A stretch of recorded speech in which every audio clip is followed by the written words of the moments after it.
E aí, pessoal, sejam bem-vindos de volta ao Cristão Sem Migué, preparados para mais um mergulho profundo. Hoje a gente vai se aventurar no mundo das virtudes e, para isso, vamos ter como guia ninguém menos que C.S. Lewis e seu livro Cristianismo Puro e Simples. Um clássico, né? Isso aí.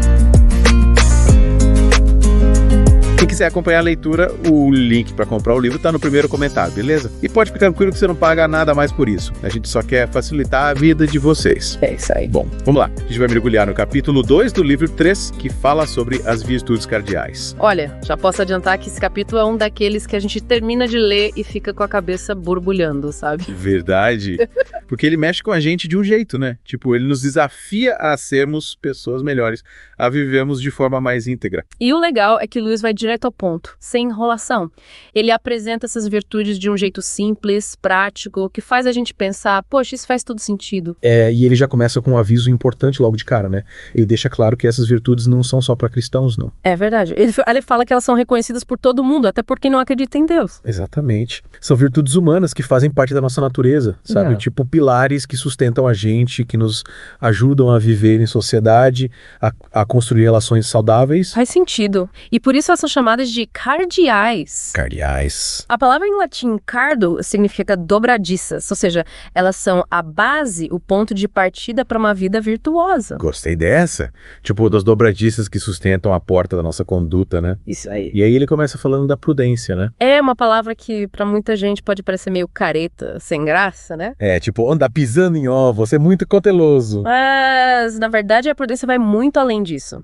Ela não é sobre ser medroso ou indeciso, mas sim sobre usar a inteligência a nosso favor. Usar a inteligência? Como assim? É pensar antes de agir, analisar as consequências, pesar os prós e os contras. É ser estratégico, sabe? Tipo um jogador de xadrez que pensa em vários lances antes de mover uma peça. Ah, entendi. Então, prudência não é sobre ser paralisado pelo medo, mas sim sobre agir com sabedoria. Exatamente. É usar a cabeça, mas com sabedoria. E aí me vem um exemplo na cabeça, sabe? Tipo, quando a gente tá pensando em doar para uma instituição de caridade.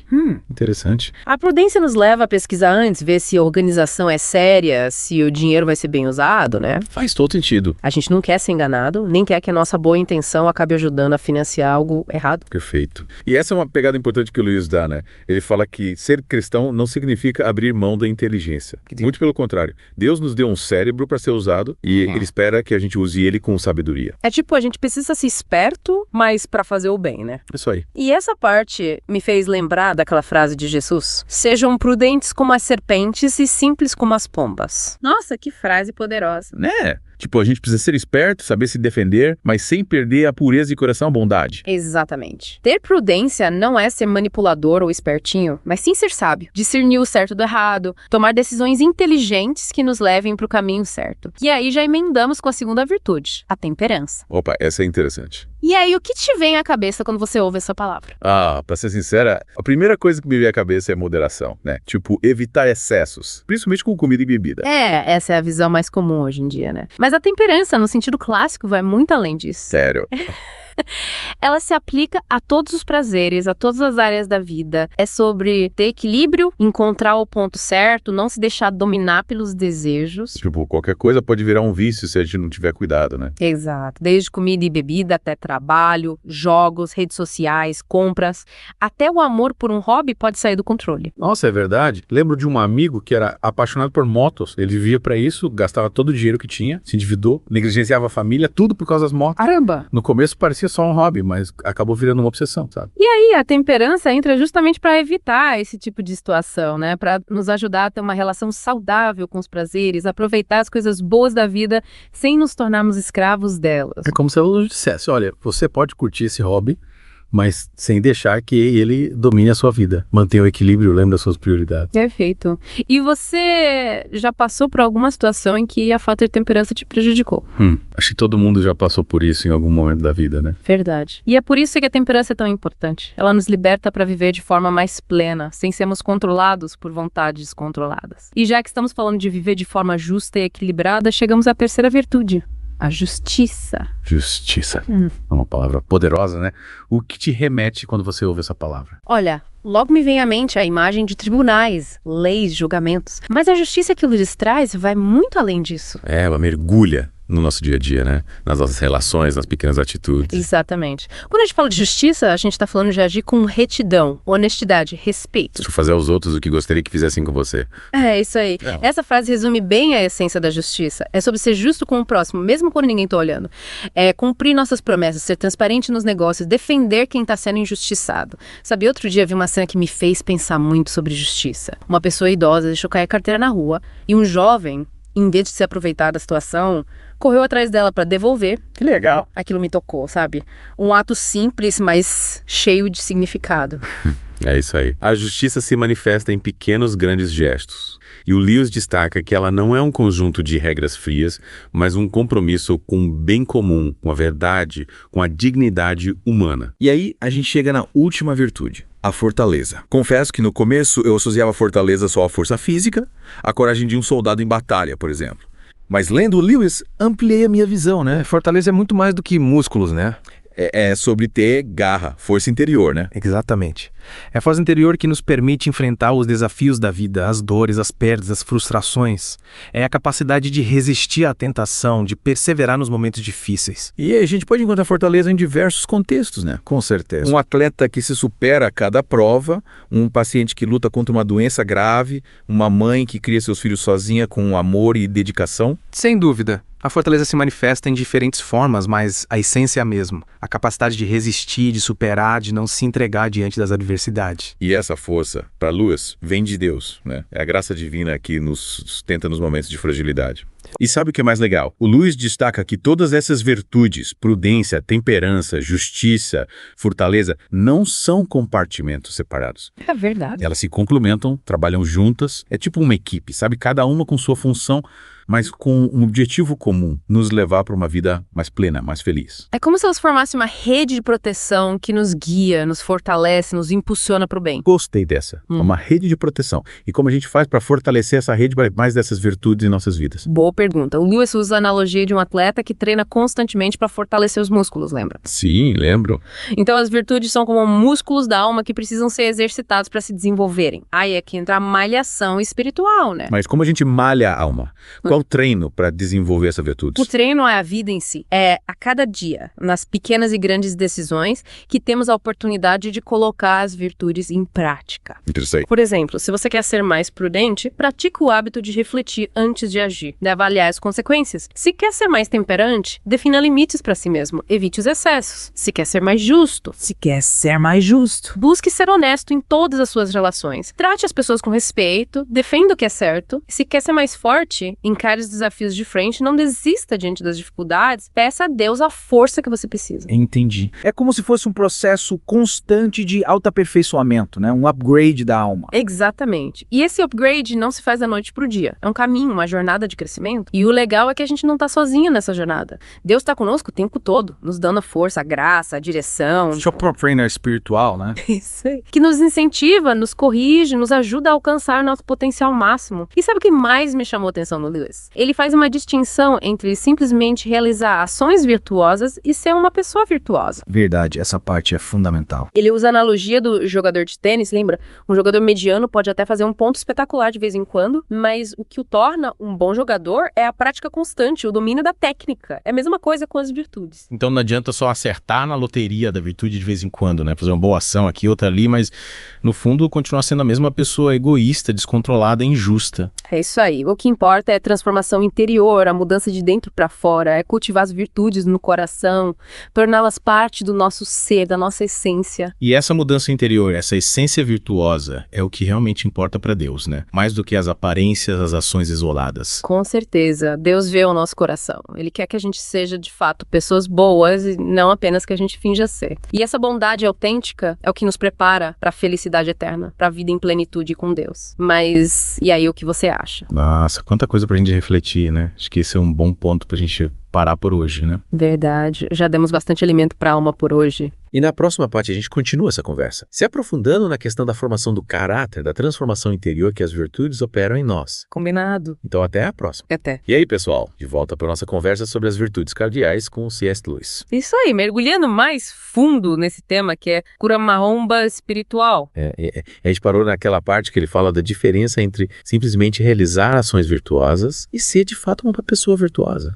Tipo, não adianta só fazer uma boazinha aqui, outra ali, pra encher o currículo, né? A mudança tem que ser real, de dentro pra fora. É como se a gente pudesse acertar na loteria da virtude de vez em quando, né? Tipo, ajudar uma velhinha a atravessar a rua, mas no dia a dia ser um poço de egoísmo. O Lewis até usa uma analogia legal pra ilustrar isso. Ele compara com um jogador de tênis, sabe? O jogador mais ou menos pode até dar uma raquetada sensacional de vez em quando, mas o que faz dele um bom jogador é o treino constante, o domínio da técnica. Ah, entendi. Então não basta só ter alguns momentos de virtude na vida, a gente precisa treinar essas virtudes e torná-las parte do nosso dia a dia, né? Exatamente. É como se a gente tivesse que malhar a nossa alma para fortalecer esses músculos da virtude. E essa malhação se dá através das nossas escolhas, das nossas atitudes, dos nossos pensamentos. Interessante. E qual seria o objetivo dessa malhação? Tipo, para que serve ter uma alma sarada? Boa pergunta.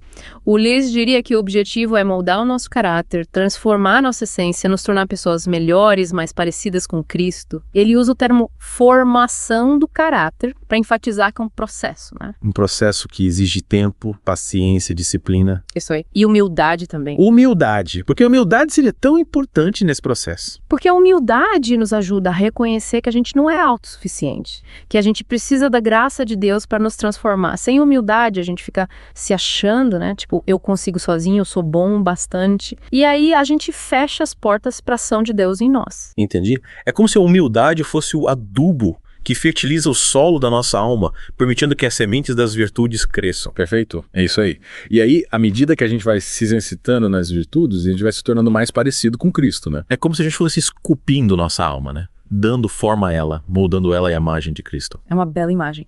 E essa escultura é feita com as ferramentas da oração, da leitura da Bíblia, da prática dos sacramentos, da caridade, do perdão, da paciência. Nossa, quanta coisa. Parece que não tem atalho para essa malhação espiritual, né? Não tem jeito fácil, né? Mas, olha, posso te garantir uma coisa. O esforço vale a pena. E como a gente sabe que estamos no caminho certo, tipo, tem algum sinal que a gente está evoluindo nessa academia da alma. O Lewis sugere que a gente preste atenção aos frutos que estamos produzindo. Frutos? Que tipo de frutos? Os frutos do Espírito Santo, né? Amor, alegria, paz, paciência, amabilidade, bondade, fidelidade, mansidão, domínio próprio. Ah, entendi.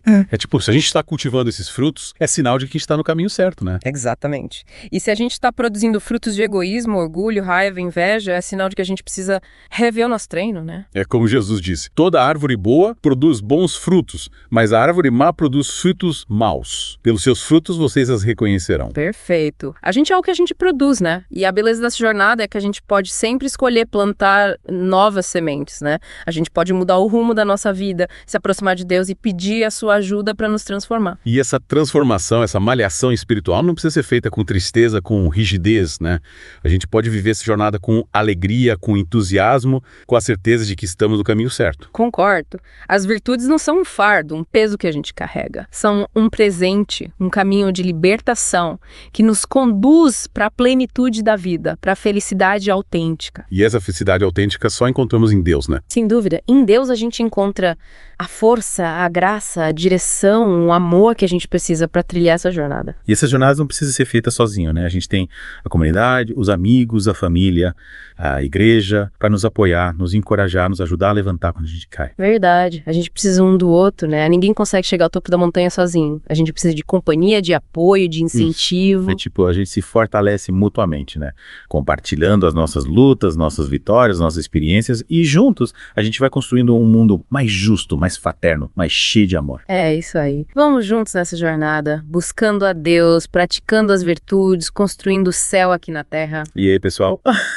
O que vocês acharam dessa conversa? Voltando à nossa conversa sobre as virtudes cardeais com C.S. Lewis. É isso aí, chegamos na parte da transformação interior. A gente está falando da importância de não ser só um atleta de fim de semana da virtude, né? A gente vai fazer uma boazinha aqui, outra ali. Isso, tem que ser um estilo de vida. Lembra da analogia do jogador de tênis? Sim.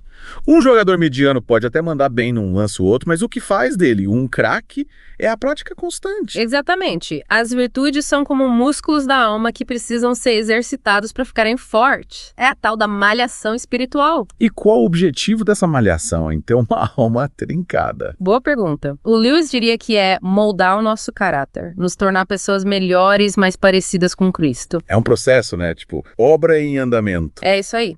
Ele usa o termo formação do caráter para deixar claro que não acontece da noite pro dia. Exige tempo, dedicação. E humildade, né? Sem dúvida. A humildade é fundamental. Por quê? Porque a humildade nos ajuda a reconhecer que precisamos da graça de Deus para mudar. Sem humildade, a gente fica se achando, tipo, eu consigo sozinho, e aí fecha a porta para a ação de Deus. Faz sentido, é como se a humildade fosse o abre alas para a graça de Deus agir em nós. Perfeito. E aí, com a ajuda de Deus, a gente vai se exercitando nas virtudes e se tornando mais parecido com Cristo. É como se a gente fosse esculpindo a nossa alma, né? Moldando ela à imagem de Cristo. Que bela imagem. E essa escultura é feita com oração, a leitura da Bíblia, os sacramentos, a caridade, o perdão. Nossa, quanta ferramenta. Parece que não tem atalho, né? É, não tem jeito fácil, mas o esforço vale a pena, pode acreditar. E como a gente sabe se tá no caminho certo? Tem algum sinal? Presta atenção aos frutos que você está produzindo. Frutos. É tipo os frutos do Espírito Santo. Amor, alegria, paz, paciência, amabilidade. Tô produzindo isso, então tá no caminho certo. Ah, tá. É tipo aquela frase de Jesus. Toda árvore boa produz bons frutos. Exatamente. A gente é o que a gente produz. E a beleza é que a gente pode sempre escolher plantar novas sementes, mudar o rumo da nossa vida, se aproximar de Deus. E essa malhação espiritual não precisa ser um sofrimento, né? Claro que não. A busca pela santidade é uma aventura cheia de descobertas e alegrias. Deus está com a gente o tempo todo nos guiando, nos dando força. Que bom. Então a gente pode se jogar nessa aventura sem medo, né? Com certeza. E claro, sem esquecer que não estamos sozinhos. Temos a comunidade, os amigos, a família, a igreja para nos apoiar. É verdade. Ninguém chega ao topo da montanha sozinho. É isso aí. Vamos juntos nessa jornada, buscando a Deus, praticando as virtudes e construindo um mundo melhor. E com essa mensagem de esperança e união, a gente encerra nosso mergulho no capítulo 2 de Cristianismo Puro e Simples, do C.S. Lewis. Esperamos que vocês tenham gostado, compartilhem suas reflexões e experiências nos comentários e até a próxima.